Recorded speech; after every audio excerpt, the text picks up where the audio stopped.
আসি, তুমি ভালো থেকো, অর্পিতাকে বললেন পার্থ। আদালত চত্বরে হঠাৎ দেখা, মামলা নিয়েও আলোচনা। কলকাতার বিচার ভবনে নিয়োগ দুর্নীতি সংক্রান্ত ইডির মামলায় বিচার শুরু হয়েছে। সাক্ষ্য গ্রহণ পর্বে বৃহস্পতিবার আদালতে উপস্থিত ছিলেন রাজ্যের প্রাক্তন মন্ত্রী পার্থ এবং অর্পিতা। আদালত চত্বরে দেখা পার্থ চট্টোপাধ্যায় এবং অর্পিতা মুখোপাধ্যায়। কলকাতার বিচার ভবনে নিয়োগ দুর্নীতি সংক্রান্ত ইডির মামলায় বিচার শুরু হয়েছে মঙ্গলবার থেকে। সাক্ষ্য গ্রহণ পর্বে বৃহস্পতিবার আদালতে উপস্থিত ছিলেন রাজ্যের প্রাক্তন মন্ত্রী পার্থ এবং তাঁর ঘনিষ্ঠ বলে পরিচিত অর্পিতা।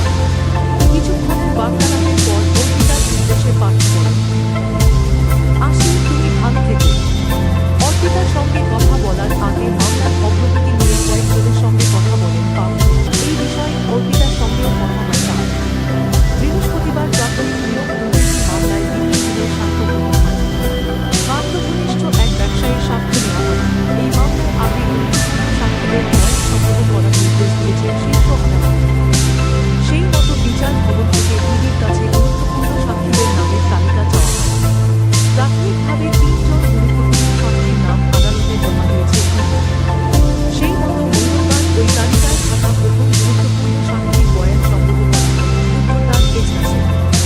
বৃহস্পতিবার সাক্ষ্য দেন বাকি 2 গুরুত্বপূর্ণ সাক্ষী। বিচার প্রক্রিয়া ক্যামেরা রুদ্রদার পক্ষে চলাকালীন কোন 3 জনকে গুরুত্বপূর্ণ সাক্ষীর তালিকায় রাখা হয়েছে তা প্রকাশ করা হয়নি। নিয়োগ সংক্রান্ত ইডির এই মামলায় অভিযুক্তের তালিকায় 58টি নাম রয়েছে।